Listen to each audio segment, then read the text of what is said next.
আমরা আজকে আলোচনা করব মাইক্রো ইকোনমিক্স সম্পর্কে বা মাইক্রো ইকোনমিক্স বা ব্যষ্টিক অর্থনীতি। সংজ্ঞা: ব্যষ্টিক বা মাইক্রো কথাটি গ্রিক শব্দ ম্যাক্রোস থেকে এসেছে, যার অর্থ ক্ষুদ্র। অর্থনীতির যে শাখায় বিচ্ছিন্নভাবে বা আলাদাভাবে একক হিসেবে অর্থনৈতিক চলকসমূহ ব্যাখ্যা বিশ্লেষণ করা হয় তাকে ব্যষ্টিক অর্থনীতি বলা হয়।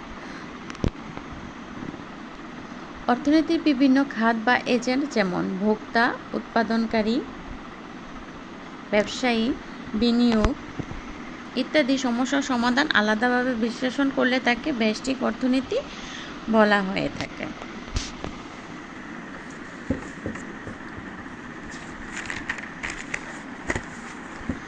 অর্থাৎ অর্থনীতির ক্ষুদ্র ক্ষুদ্র অংশে ব্যাপকভাবে আলোচনা করা হলে তাকে মাইক্রো ইকোনমিক্স বা ব্যষ্টিক অর্থনীতি বলা হয়ে থাকে।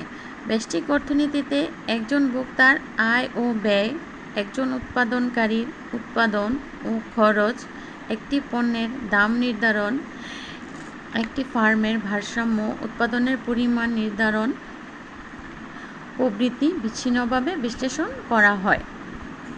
ব্যষ্টিক অর্থনীতির প্রধান চলক হলো দাম।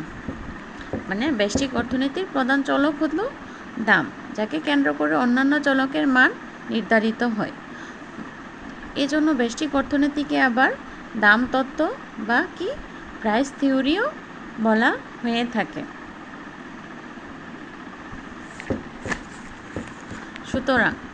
সুতরাং বলা যায় যে অর্থনীতির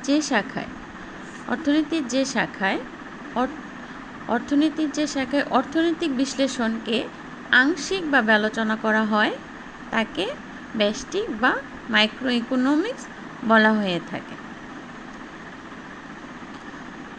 অর্থাৎ অর্থনীতিকে আংশিক বা ক্ষুদ্র ক্ষুদ্র অংশে বিবেচনা করাই হচ্ছে ব্যষ্টিক অর্থনীতির অন্যতম প্রধান বৈশিষ্ট্য। আমাদেরকে এভাবে সংজ্ঞাটা সুন্দরভাবে উপস্থাপন করতে হবে, তাহলেই সেটা টিচারদের সামনে ভালো ফলাফল পাওয়া যাবে। আল্লাহ হাফেজ।